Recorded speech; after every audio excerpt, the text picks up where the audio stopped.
Depth of Quran YouTube চ্যানেলের সম্মানিত দর্শক শ্রোতাগণের প্রতি সালাম জানাচ্ছি। আসসালামু আলাইকুম ওয়া রাহমাতুল্লাহি ওয়া বারাকাতুহু। আজকে তারিখটি হলো জুলাই মাসের 20 তারিখ 2026 খ্রিস্টাব্দ, শ্রাবণ মাসের 5 তারিখ 1433 বাংলা সন বা বঙ্গাব্দ এবং সফর মাসের 5 তারিখ 1448 হিজরি। আজকে আমরা ডেপথ অফ কোরআন ইউটিউব চ্যানেলে 235তম পর্ব উপস্থাপন করব ইনশাআল্লাহ। এবং এই পর্বে পবিত্র কোরআনের সূরা লোকমান এর 1 থেকে 8 আয়াত তেলাওয়াত করব এবং এর অর্থ উপস্থাপন করব এবং প্রয়োজনে যেখানে প্রয়োজন হয় উপযুক্ত জায়গায় আমরা টিকা পড়ে শোনাবো, অর্থাৎ অতি সংক্ষিপ্ত ব্যাখ্যা।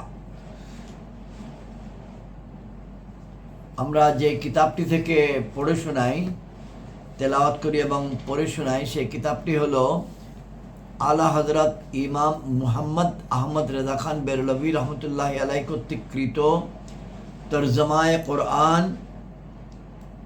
নাম কানজুল ঈমান, ও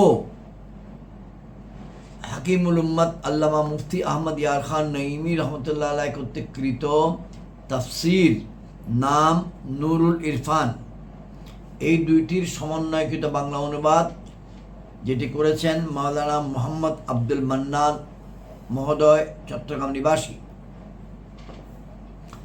এবং আরেকটি কিতাব যেটা থেকে আমরা মাঝে মধ্যে সহায়তা গ্রহণ করি, আপনাদেরকে তথ্যপত্র সেখান থেকে নিয়ে পড়ে শোনাই, সেটি হলো এক নজরে কোরআন, যেটি লিখেছেন বা সংকলন করেছেন ডক্টর মিজানুর রহমান আজহারি মহোদয়।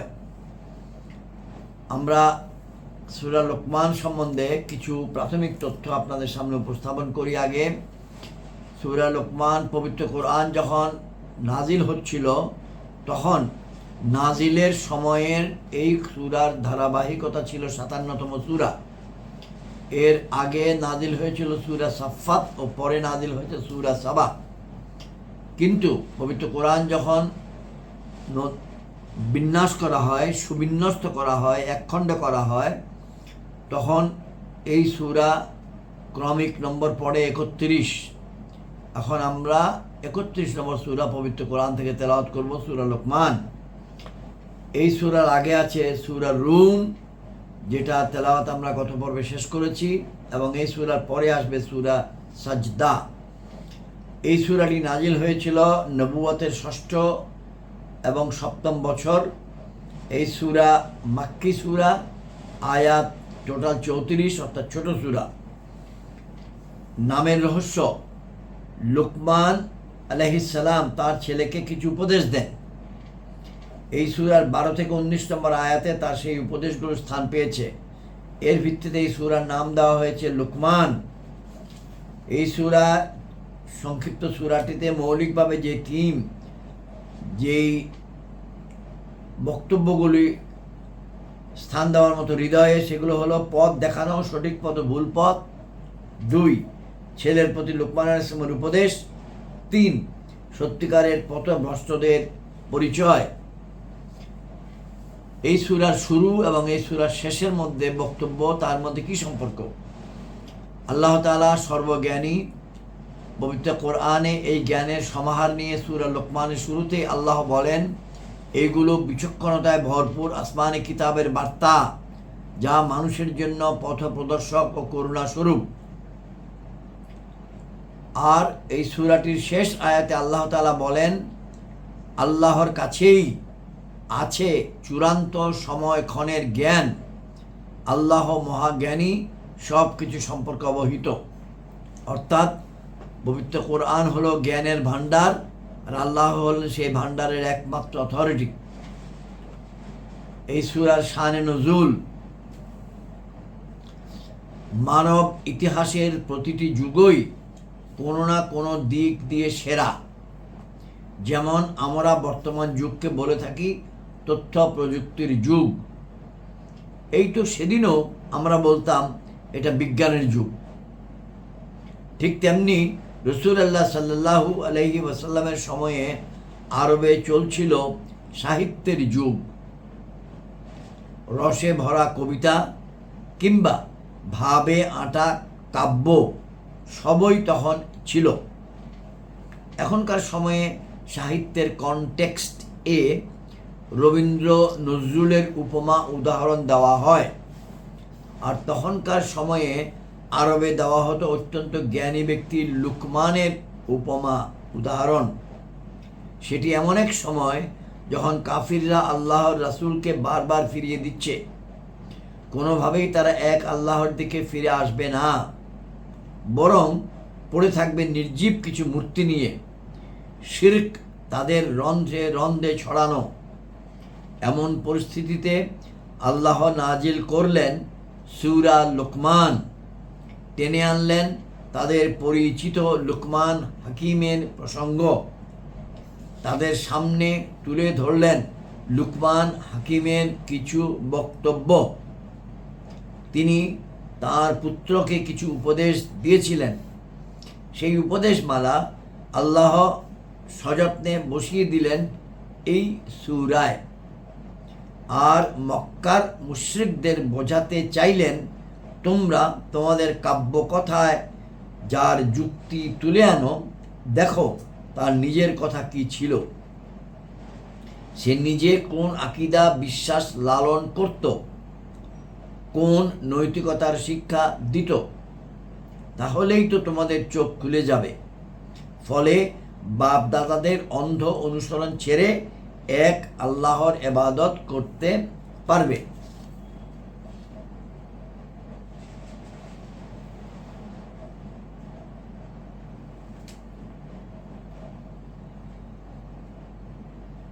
এখন আমরা যে তেলাওয়াত করব,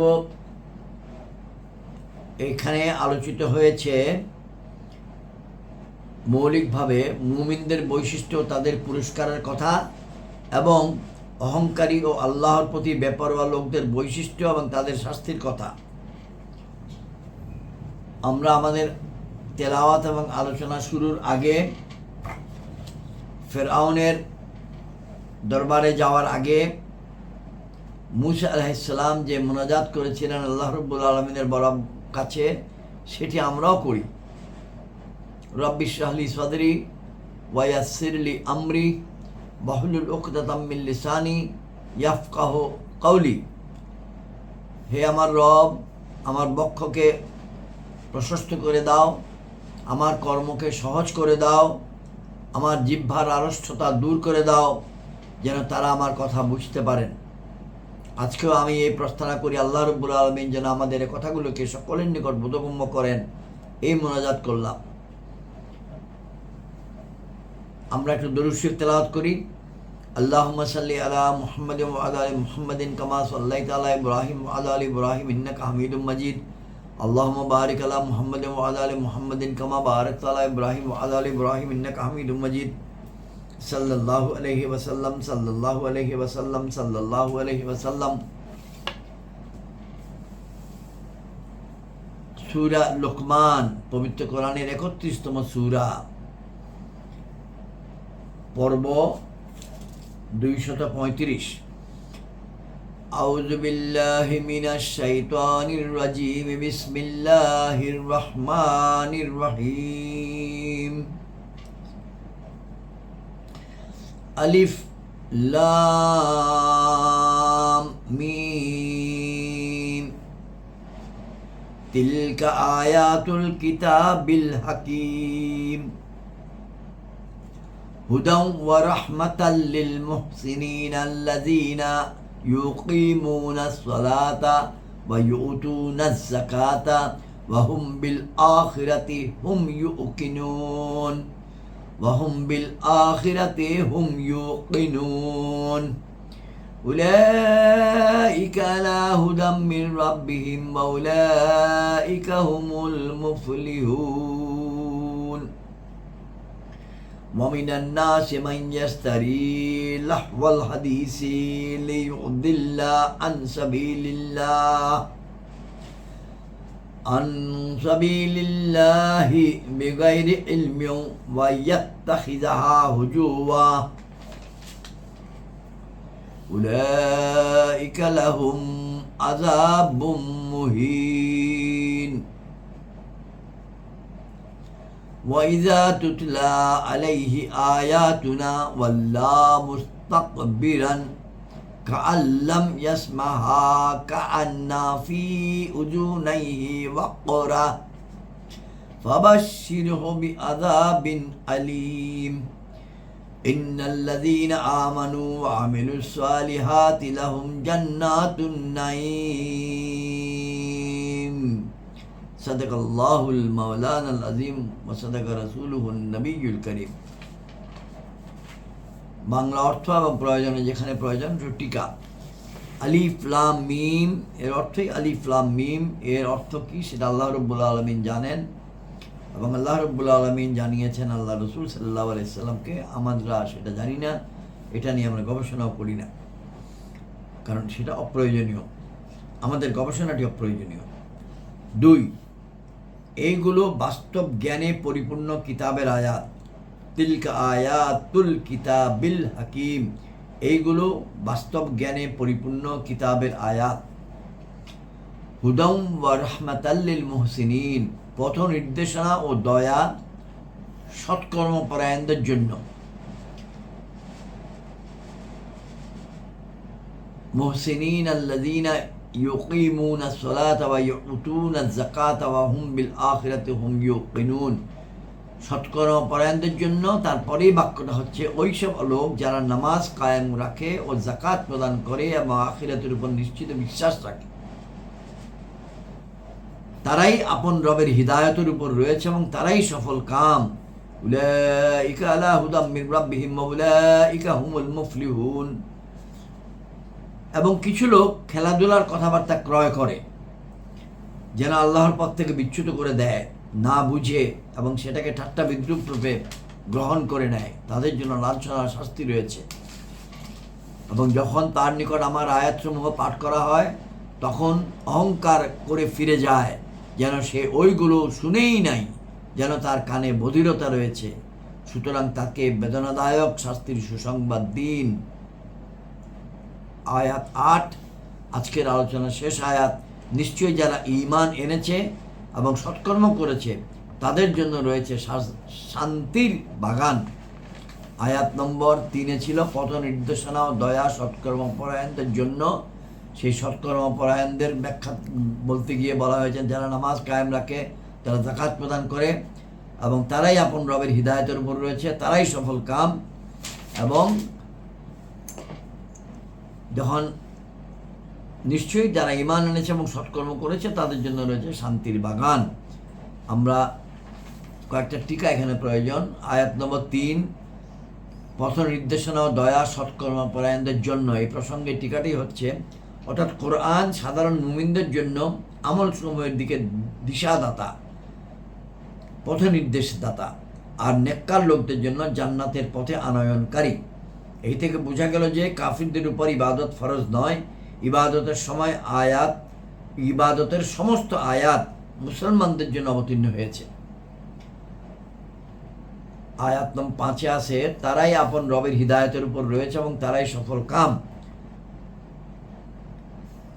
এটা টিকা 6। এই টিকাতে বলা হচ্ছে এই থেকে 2টি মাসআলা বোঝা গেল। 1, সফলতা অর্জনের জন্য নেক আমল সমূহের দরকার।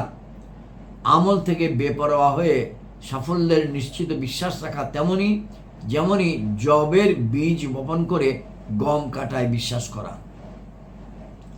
2, হিদায়াত নিরেট মহান রবের কৃপা ও বদান্যতাতেই পাওয়া যায়।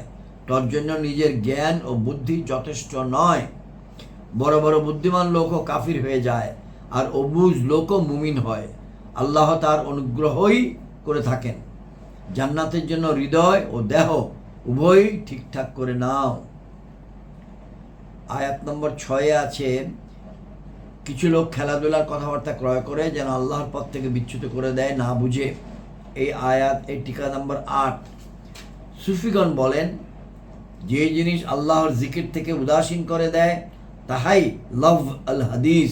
পবিত্র কোরআনে যে লেখা আছে وَمِنَ النَّاسِ مَن يَشْتَرِي لَهْوَ الْحَدِيثِ لِيُضِلَّ عَن سَبِيلِ اللَّهِ بِغَيْرِ عِلْمٍ। সুফিগণ বলেন যে জিনিস আল্লাহর জিকির থেকে উদাসীন করে দেয় তাই লাভ আল হাদিস এর অন্তর্ভুক্ত হারাম। দেখুন, যেমন জুমার আজানের পর ব্যবসা ও পার্থিক কাজ করা, কারবার করা যা নামাজের প্রস্তুতিতে বাধা সৃষ্টি করে তাই লাভ আল হাদিস। এমনকি যদি স্ত্রী পুত্র প্রকৃত বন্ধুর স্মরণের অন্তরায় সাজে তাও লাভ অর্থাৎ অনর্থক। ওই অন্তরায়ের জাল ছিন্ন করে নাও।